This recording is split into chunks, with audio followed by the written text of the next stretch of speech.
করেন, আরেকবার আর ভাল লাগলে করে না। কিন্তু আমরা দেশ নামাজিয়ে বেনামাজিয়ে বাংলাদেশে কোনোদিন মারামারি হয় নাই। রোজদার বেরোজদার বাংলাদেশে মারামারি হয় নাই। মারামারি হয়েছে কি লইয়া, কেয়াম করুন না না করুন, ঠিক কিনা কয়? গজবে দোষ, গজবে দোষ। কেয়াম করুন না না করুন না আমরা দেশে ফিডাফিডি হয়, নামাজি বেনামাজি হয় না, রোজদার বেরোজদারে ফিডাফিডি হয় না, সুদখুর আর সুদ খায় না এমন লোকের মাঝে মারামারি হয় না। কিন্তু ওই ক্যাম করিন না না ক্যাম করিন না, আতুসরে বান্ধুন না নিচে বান্ধুন না, এটি লইয়া ফিডাফিডি আমরা দেশ অহরহ চলতে আছে। ইদানিং এখন আবার আলগা আলগা মসজিদ হইতে আছে, ঠিক কিনা কয়? এই মসজিদগুলোকে বলা হয় মসজিদে জারার। ঝগড়া করে যে এই মসজিদ তৈরি করা হয়, এই মসজিদের ভিতরে নামাজ আদায় করলে নামাজ আদায় হবে, ফেরত দিতেন পারবেন। এর লেগে তো আমরা আমলে জিনা ধরে না। আপনি সুন্নতকে কেন ওয়াজিবের উপরে জায়গা দিতে চান? ওয়াজিবকে কেন ফরজের উপরে জায়গা দিতে চান? ফরজের জায়গায় ফরজ রাখবেন, ওয়াজিবের জায়গায় ওয়াজিব রাখবেন, সুন্নতের জায়গায় সুন্নত রাখবেন, মুস্তাহাবের জায়গায় মুস্তাহাব রাখবেন, মুস্তাহাসানের জায়গায় মুস্তাহাসান রাখবেন। এর মানে এই না যে সুন্নতের দাম নাই। আপনারা আবার ভুল বুঝছেন না। তারে বোয়া ঝাঁটা দিয়া বোয়া দুজনে, তাই মনে করছে এটা অন্য হুজুর। তারা ঘুরে যাবো, লড়াচড়া করে না, সাফা দিয়া বইয়া থাক। তোমরা লেগে ওয়াজ ডে শুরু করতাম পারতাছি না। মার হাবা কন, জোরে কন। তাইলে সুন্নতের মর্যাদা অনেক। আপনি আখির জামানে একটা সুন্নত ধরে রাখা, একটা জ্বলন্ত আংরা হাতের তালুতে রাখার চাইতে আরো কঠিন, ঠিক কিনা কন? আর মানে এটার দাম নাই, আমি এটা বুঝাই নাই। কিন্তু একটা সুন্নত আর একটা ফরজ কখনো কম্পেয়ার করতে যাবেন না, তুলনা দিতে যাবেন না। ফরজের জায়গায় ফরজ, সুন্নতের জায়গায় সুন্নত, এইভাবেই নিজেকে সাজাতে হবে। এটাই হচ্ছে বিউটি অফ ইসলাম, ইসলামের সৌন্দর্য। আল্লাহ বিধিবিধান দিয়ে দিয়েছেন, নবীজির মাধ্যমে জানিয়ে দিয়েছেন। ইমামুশ শরীয়ত, ইমামুত তরিকত, সালফে সালিহিন, ওলামায়ে মুতাকাদ্দিমিন মুতাআখিরিন, এই তরিকার উপরেই তাদের জিন্দেগি করেছে। এই জন্য ইমাম আবু হানিফার মাজারের কাছে গিয়া ইমাম শাফি রহমতুল্লাহ আলাই তিনি রফুল ইয়াদান করেন নাই। ওনার যারা ভক্ত মুরিদ ছিল সবাই কইতেছে, হুজুর আপনি আমরা সারা জীবন শিখাইলেন, নামাজের ভিতরে আপনি আতালগি দেওয়ান লাগে, আর যদি আপনি দিয়ে দিলেন না, উনি আঙ্গুল দিয়ে ইশারা করে দেখাইলেন ওই যে কবরের মানুষটা, এই মানুষটার সম্মানে আজকে রফুল ইয়াদান করলাম। সুবহানাল্লাহ বলবেন না? বুঝেন না কিছু না, লাউয়া সইয়ার দানা লইয়া বইয়া রইছেন। হেবারাই বুঝে না, ইমাম শাফি বুঝে না, ইমাম আবু হানিফা বুঝে না, আমরা বাইদি দিয়ে বুঝুন হয়ে গেছি, ঠিক কিনা কর? বুঝতে হবে, জানতে হবে। আমরা জানতে চাই না, আমরা অযথা মারামারি করতে চাই। আল্লাহ যেন আমাদেরকে হেফাজত করে, সবাই কোন আমিন। আরে মিয়া, সারা জীবনের নফল মিলাইয়া আপনি কে ফরজ বানাইতে পারবেন? পারবেন আপনি?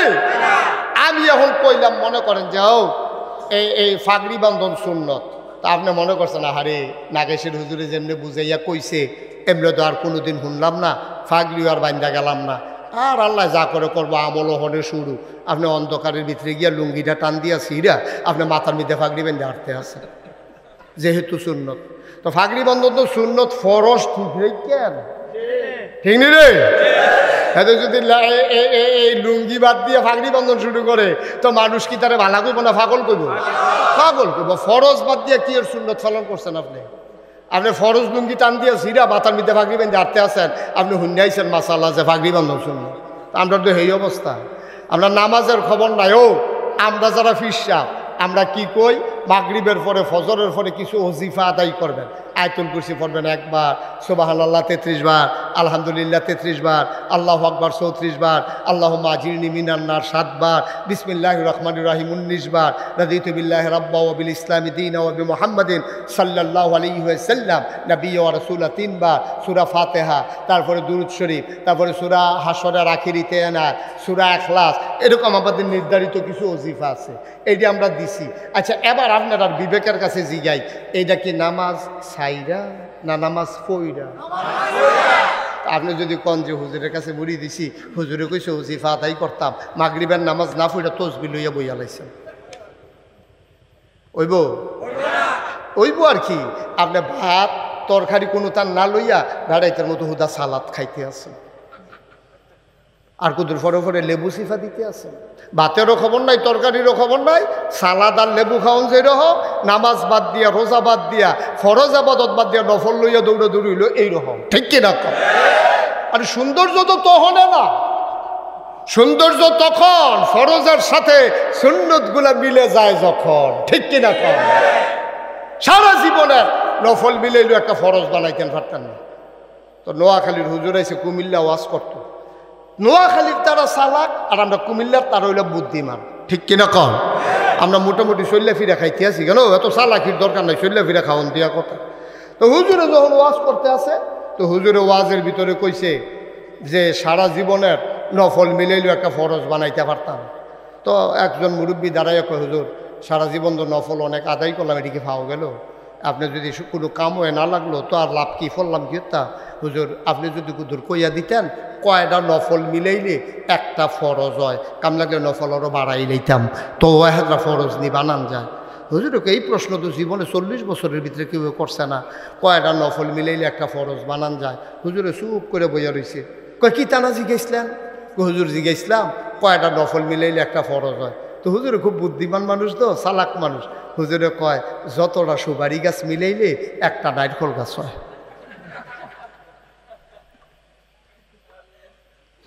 1 কোটি সুপারি গাছ মিলাইলে তুমি যেমন একটা নারিকেল গাছ বানাইতে পারবা না আব্বা, সারা জীবনের নফল মিলাইলেও একটা ফরজ সেজদার সমান বানাইতে পারবা না। ঠিক কিনা? আল্লাহ তাবারক ওয়া তাআলা ১,৫০০ বছর আগে নবী পাঠাইলেন। 40 বছর ধরে নবীকে তিল তিল তিল তিল তিল তিল করে নবীকে ঘরে তুললেন। আল্লাহ ওনাকে নবী বানাবেন এটা আল্লাহ জানতেন, দুনিয়ায় প্রকাশ করেন নাই। 40 বছর বয়সে তার নবুয়ত প্রকাশ পেয়ে গেল। নবী ছিলেন আগেও, কিন্তু প্রকাশ পেয়েছে 40 বছর বয়সে। ঠিক কিনা? 40 বছরের আগে আম্মাজান খাদিজাও জানতেন না উনি যে নবী হবেন, তবে উনি আন্দাজ করছে কয়েকটা লক্ষণ দেখা। কষ্ট হইতেছে আপনারা? আম্মাজান খাদিজা বুঝ জ্বালাইছে উনি যে একটা কিছু হইব, এটা উনি আগেই বুঝ জ্বালাইছে। বুঝ জ্বালাইছে কোন সময়? 25 বছর বয়স। নবীর যখন 25, তখন আম্মাজান খাদিজার 40। নবুয়ত প্রকাশ পাইতে তখনও 15 বছর নবীজির বাকি। আম্মাজান খাদিজা টাকাওয়ালা মহিলা ছিলেন, ওনাদের আগে 2 জন স্বামী ছিল, ওনারা ছিলেন ধনী মানুষ। ওনাদের মৃত্যুর পরে সব টাকার মালিক হয়েছেন আম্মাজান খাদিজা। আম্মাজান খাদিজার যিনি আব্বা, উনিও ছিলেন ধনী মানুষ। 2 স্বামী থেকে, বাবা থেকে অনেক টাকা পেয়েছেন। টাকা আছে, অভিভাবক নাই, কাজে লাগানোর লোক নাই। তিনি মক্কায় খুঁজতেছিলেন বিশ্বস্ত আমানতদার একটা লোক পাওয়া যায় কিনা, যেন টাকাগুলা কাজে লাগাইতে পারে।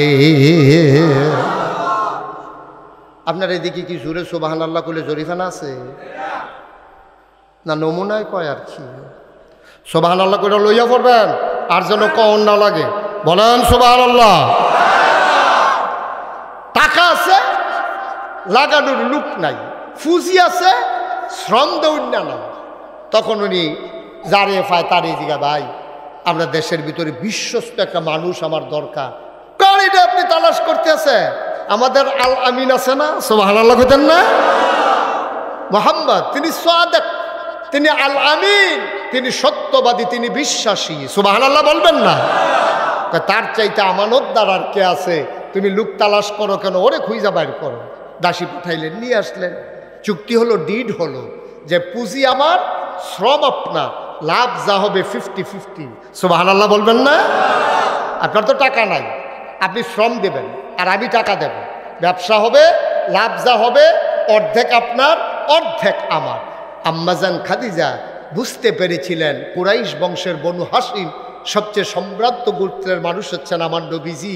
ওনার যেন কোনো অবহেলা না হয়, ওনার প্রতি যেন কোনো অবিচার না হয়, ওনার যেন সফরে কষ্ট না হয়, এই জন্য আম্মাজান খাদিজা তার প্রিয় একজন গোলাম, একজন কর্মচারী নবীর সাথে দিয়ে দিলেন খেদমতের জন্য। সুবহানাল্লাহ বলবেন না?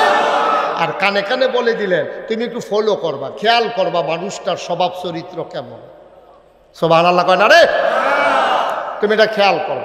চলে গেলেন সিরিয়ায় ব্যবসার উদ্দেশ্যে। যখন সিরিয়ায় গেলেন, সিরিয়া থেকে এই বছর যখন ব্যবসায়ীরা আসলেন, তখন আর রাহিকুল মাখতুম নবীর জীবনী গ্রন্থ একটা আছে, খুব বিশ্ববিখ্যাত।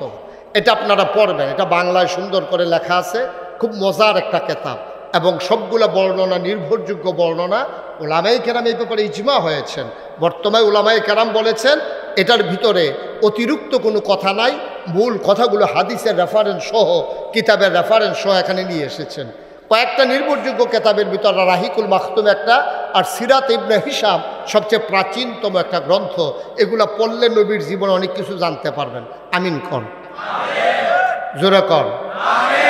তো যেই কথাটুকুন বলতেছিলাম, এখন নবীজিকে যখন পাঠানো হলো কোথায় না, এই বছর আরও অনেক লোক গেছে সিরিয়ায়, মক্কা থেকে ব্যবসা ট্যাবসা করে আইছে।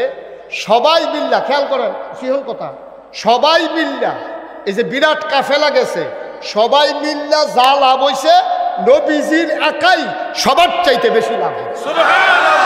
মানে সবার লাভ মিলাইয়া যা, নবীজির আকারটা তার চাইতে আরো বেশি। ব্যবসা করে আইনা যখন দিছে, আম্মাজান খাদিজা এত খুশি হয়েছে, অর্ধেক অর্ধেক দেওয়ার পরে আরো বেশি কিছু দিছে। বিদায় করে দিয়া নবীরে এবার ওই যে কর্মচারী ফাটাইছিল, মনে আছে তো নাকি? তো হেতারে জিগাইতে মানুষ কিরকম, তোমার যে দিস্তাম চাইতা, লুকটা কিরকম? কয় খাদিজা লুকটা কেমন বলতে পারবো না, তবে কয়েকটা জিনিস আমার হাতে ধরা পড়ছে। কয় কি ধরা পড়ছে? তা আমরা সবাই কাজ ভাগ করে নিছিলাম, সফরের ভিতরে কে কি কাজ করবে। কেউ লাকড়ি আনবে, কেউ তরকারি আনবে, কেউ বাজার করবে, কেউ ছাগল কাটবে, কেউ রান্না করবে। তো ওনার ভাগে ছিল শাহিদারি করে খাওয়ানো। সুবহানাল্লাহ বলবেন না? ওই ওনার ভাগে ছিল শাহিদারি করে করে খাওয়ানো। খাদিজা আমরা খেয়াল করে দেখেছি, উনি যে এতদিন সফরে ছিল, প্রতিদিন যে শাহিদারি করে খাওয়াইছে, কোনোদিন নুন সাওনের নাম দিয়েও সবাইরে না খাওয়াইয়া একটা গুষ্টের টুকরাও মুখে দেয়। আমরা সবাই খেয়াল করছি। আর আমাদের দেশও বড় কোনো জাফর টাফত হইলে কথা কেন না ভাই, সব রেডিমেডি করে আনছি, বাতির তল আন্দাই আমিন কয় না। আমাদের দেশে যখন কোথাও বড় জাফর টাফত হয়, মারা টারা গেলে যখন, অথবা কোনো একটা কারণে হজে যাবে, বিরাট খানার আয়োজন করে, সব জায়গায় গিয়ে দেখি যারা শাহিদারি করে তারারে আগে খাওয়াই নয়। আমি জিগেলাম ভাই এটা কি সিস্টেম, তারারে আগে খাওয়ান কিরে? হুজুর তারারে খাওয়াইয়েও তো খেরাত রাহন যায় না, কারণ এই গড়তে সেই গড়ও যাইতে যাইতে 1 কেজি গুস্ত লইয়া যায়, আধা কেজি বানাই না। ওই নুন হয়েছে নি টুকরাটা মাশাল্লাহ গুলগুল গুলগুল, বাইনে বাইনে চর্বি দেখা যায়, তার মাথাটা গরম হয়ে গেছে গা। কি আর শাহিদারিতে যে লইয়া ফুইরা গেছে গা, না এটা তো কপাল ভালো। ভাই এই এদিকে আসেন, এদিকে আসেন, এই যে এদিকে তাকান। উঠছিল কেন? অন্ধ দিককে উড়ন যাব, বসে থাকেন, শেষ করে যাইয়েন। আমিন কন, জোরে কন। খাদিজার গোলাম ডাক দেয়া কয়, খাদিজা এই মানুষটা এমনই মানুষ, এই লম্বা সফরে কোনোদিন তার দায়িত্ব অবহেলা করেন নাই, সবাইরে না খাওয়াইয়া কোনোদিন তিনি খান নাই। আর আজকে আমার বাংলাদেশে একটু তুলনামূলক একটু বিচার করে দেখো, তে যখন মেম্বরি দাঁড়াইছে তার বিডার ভিতরে কুত্তা ঘুমায়, বিডার মধ্যে গড়ও তুলতে পারছে না, শৈল হুগাইয়া মুসমুচ্চ হইয়া রয়েছে, বাতাস আইলেতে গাছও দইরা খেরুই থাকে। মন্ত্রী এমপি হইলে তো কোনো কথাই নাই, তে নির্বাচনের আগে একরকম, পাশ করার পরে তার কানাডায় বেগম পাড়ায় বাড়ি, ঠিক কিনা? তুমি তো শাহিদা, তুমি এমপি মানে শাহিদা, তুমি মন্ত্রী মানে তুমি শাহিদা। সুষম বন্টন করো, এই এলাকায় রাস্তাঘাট উন্নয়ন করে, তোমার মাধ্যমে যে অনুদান আসবে সরকারি, এটাকে জায়গায় জায়গায় কাজে লাগাইবা। আর আমার দেশে দেখা গেল কোনো মতে একবার ক্ষমতা পাওয়ার পরে 17 বছর ক্ষমতা ছাড়ার আর নামগন্ধ নাই। কারণ হচ্ছে ক্ষমতার যে কি মজা, যে গেছে তে বুঝছে, ঠিক কিনা? তারপরে সার্বক্ষিত কামলা 2টা ফিটা দিলে দোক্ত থাকে খেলাই, মানুষ গালাগালি করে, করলে করুক, যা মন চায় করুক, ক্ষমতা ছাড়াছাড়ি নেই। আমার দেশে এই সম্পদগুলো হগিন্নি বেডির লিগে বিস্কুট আইছে, হেই বিস্কুট আমরা তারা খাইয়া বইয়া দিচ্ছে, ঠিক কিনা? কম দুম্বার গুস্ত হয়েছে সৌদি আরবে এতিমখানার লাগিয়া, এতিমখানা পাইব দূরের কথা, মেম্বার চেয়ারম্যান এমপি মন্ত্রী আত্মীয় স্বজন সবাই মিল্লা দুম্বার গুস্ত রান্না খায়। কই দুম্বার ভিতরে খাসিতে চর্বি বেশি, কই বুঝনা কেমনে, কই খাইয়া চাইছিল। ঠিক কিনা কও কথা না, ঠিক কিনা? আহা আহারে মুসলমান রে, আহারে মুসলমান, কষ্ট হইতেছে আপনাদের? একটু খেয়াল করে শুনেন, জরুরি কথা আছে। ও মুসলমান, আবার আম্মাজান খাদিজা জিজ্ঞেস করেন, আর কি দেখেছো তুমি? আমি দেখেছি এই মানুষটা যখন পাহাড়ের পাদদেশ দিয়ে হাঁটে, পাহাড়ের গাছগুলো তার দিকে ঝুঁকে পড়ে। এই মানুষটা যখন ভর দুপুরে খোলা আকাশের নিচে দিয়ে হেঁটে যায়, আমরা খেয়াল করে দেখেছি, আমরা বের হতে সাহস পাই না, তপ্ত রোদ, প্রচণ্ড গরম, কিন্তু মানুষটা হেঁটে যায়। আমরা চিন্তা করলাম কেমনে হাঁটে, উপরের দিকে তাকাইয়া দেখি একটা মেঘের টুকরা তার সাথে সাথে ছায়া হয়ে যায়। সুবহানাল্লাহ, সুবহানাল্লাহ। ও খাদিজা,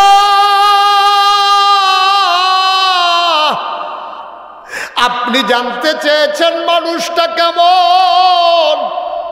মরুভূমির উপর দিয়ে মানুষটা হেঁটে যায়, মরুভূমির মাঝে বুড়থে বুড়ো পাথর পড়ে আছে।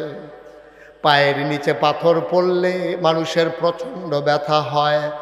আমরা দেখতাম উনি পাথরের উপর দিয়ে হেঁটে যান, আমরা চিন্তা করতাম উনি কি ব্যথা পায় না।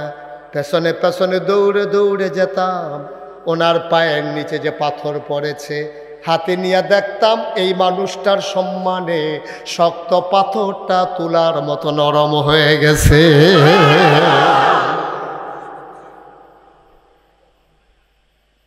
আম্মাজান খাদিজা বুঝে ফেলছে ঘোষণার বাকি, মানুষটা কিচ্ছু একটা হবে না। সুবহানাল্লাহ বলবেন না? ঘোষণাটা আসার বাকি, কিন্তু তিনি যে কিচ্ছু একটা হবেন এতে কোনো সন্দেহ নেই। কি করলেন? তিনি খুব মহিয়সী নারী ছিলেন, সতী সাধবী, এই জন্য তার উপাধি ছিল তোয়াহারা। তিনি ছিলেন পবিত্রা, কোনো ফায় ফাজিলের ভিতরে উনি নাই। ওই যে আমরা তারা জামাই গেছে গা বিদেশ, আর এবিডি আজাইরা হইছে বাজাইরা, এইটা না। আমরা তারা তো জামাই থাহে বিদেশ, এবিডি মনে করছে আমার কোনো কাম নাই, পুরা আজাইরা, আর হইছে এখন বাজাইরা। এবিডি বেসিলিন কিনবো, ফেয়ার অ্যান্ড লাভলি কিনবো, পুরাটা বাজার লাড়া পড়াই নিছে। এমন কোনো দোকানদার নাই এবিডি রে চিনে না, ঠিক কিনা? গজব যে আরো আইতো না, কেমনে কয় হুজুর তে শয়তানি করে। আমি কই শয়তানি করতো না, কিতা করবো? তার মায় তারে ফেরো লইয়া যেই কাম করছে, অনের পরে যেই কাম করছে, তে যখন খেরাত রইছে, এই যে কপাল বল, ঠিক কিনা? কম বালার গরো বালা হয় না, আপনি খারাপের গরো বালা বানাইলেই দেন। আপনি প্রতিটা মানুষের জিন্দেগি তালাশ করে দেখেন। মা আমেনা তখন ইসলাম আসে নাই, নবীজির আম্মা আমেনা তার জীবনী তালাশ করে দেখেন। ওই জমানায় এইরকম মহিলা পাওয়া দুষ্কর ছিল, এমনি এমনি ওনার গর্ভ থেকে নবী আসেন নাই। সুবহানাল্লাহ বলবেন না? তালাশ করেন, যার বুকের দুধ খেয়েছে, এই যে আমাদের দুধমা হালিমা, ওনার জীবনী তালাশ করে দেখেন কেমন মহিলা। সুবহানাল্লাহ বলবেন না? আবার আমাদের সমাজের মহিলাগুলোও তালাশ করেন, তালাশ করে দেখেন কি অবস্থা। এখনো যে ফলাফেন যে এখনো যে আব্বা ডাহে আম্মা ডাহে, এটা তো কপাল বেশি ভালো, ঠিক কিনা? কম দেখি মানুষ আসিনি মিয়া, মানুষ আসিনি মিয়া। হেতে বিদেশ মেহনত করতে করতে জান্ডা ফানি করে লায়, কি কষ্ট করে টেহা কামাই করে আমি দেখাইছি বিদেশ। দাদা শরীরটা সোনা যেমন, শরীরটা তামা যেমন হয়ে গেছে রোদে ফুটতে ফুটতে। ফলাফেন রাস্তার ভিতরে ডিউটি করে খড় রোদের ভিতরে 1 মিনিটের জন্য বাইরে যাওয়া যায় না, পায়ের গোড়ালি ফেটে যায়, নাকের ভিতর দিয়ে রক্ত বের হয়ে যায়। আর আমার ছেলেরা ঘন্টার পর ঘন্টা এই রোদের ভিতরে দাঁড়াইয়া দাঁড়াইয়া টাকা কামাই করে, ঠিক কিনা? প্রতিটা টাকার সাথে রক্ত লেগে আছে। তোমার জামাই বিদেশ টেহা কামাই করে, আর তুমি গিয়ে হেন বড়ুরা বাজারও, ফয়াল গাছা বাজারও, ফুরারা বাজার লাড়া পড়াই লইছো তুমি। তোমার জামাই কেমনে টেহা কামাই করে তুমি কিছু জানো? তুমি কিছু বুঝো? তুমি খুব সাবধান, খুব চিন্তা করেছিল। মুসলমানের মা মুসলমানের মেয়ে, একটা মহিলার 4টা পরিচয়ের বাইরে কোনো পরিচয় নাই। একটা মহিলা হয় মুসলমানের মা, না হইলে মুসলমানের মেয়ে, না হইলে মুসলমানের বোন, না হইলে মুসলমানের বউ, এর বাইরে কোনো মহিলার পরিচয় নেই। তুমি মন যা চায় তা করো আম্মা, রঙের ঘোড়া দৌড়াইতে আসো, আবার আইনা সেটাকে হুজুর তার একটা ফু দেন। আমি কই ফু কিরে? কইতে শয়তানি করে। আমি কইতে শয়তানি নি, তারে ফু দিয়া কইয়া দিছি শয়তানি বাড়াইয়া করবে। ভাইও একটু চিন্তা করে চললেন, যে রঙের ঘোড়া দৌড়াইতে আছেন, জান্নাত তো দূরের কথা, কিয়ামতের ময়দানে লজ্জায় আল্লাহর সামনে মুখ দেখানো যাবে না, ঠিক কিনা? তামাশা শুরু করছি আমরা, তামাশা। আম্মা জান খাদিজা সেই জাহেলিয়াতের জামানায় ওনার উপাধি ছিল তাহেরা, পবিত্রা। আম্মা জান খাদিজা বুঝছেই মানুষটা কিচ্ছু একটা হবে, মেঘমালা ছায়া দেয়, কদমের নিচে পড়ে ওই পাথর তোলার মতো নরম হয়ে যায়, গাছগুলো ঝুঁকে পড়ে। আমানতদারির ব্যাপারে তার কোনো কিলকাল নাই। এ মানুষটা যেমন তেমন মানুষ না, কিচ্ছু একটা হবেন। আম্মা জান খাদিজার আগে আরো 2টা বিয়ে হয়েছে। তিনি চিন্তা করলেন, এই মানুষটারে যদি আমার কাছে রাখতে পারতাম তাইলে তো আমি সুসংবাদটা সবার আগে পাইতাম। এবার তিনি বিয়ের প্রস্তাব পাঠালেন। লম্বা ঘটনা বলা আমার উদ্দেশ্য না, তিনি লোভে পড়ে বিয়ের প্রস্তাব পাঠান নাই। তিনি চিন্তা করেছেন, তিনি যখন কিচ্ছু একটা হবেন, আমার ঘরে যদি থাকেন খবরটা আমি আগে পাবো।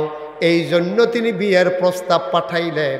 কারণ সংসার কারে কয় তিনি বুঝে গেছেন, এর আগে 2 জন স্বামীর সংসার করেছেন, ঠিক কিনা? প্রস্তাব পাঠালেন, নবীজি চাচা আবু তালেবের পরামর্শক্রমে গ্রহণ করলেন। 15টা বছর সংসার করলেন। নবীর ইনসানাউট, নবীর ভিতর বাহির প্রকাশ্য গোপন, কোনো কথা আম্মা জানের কাছে গোপন ছিল না।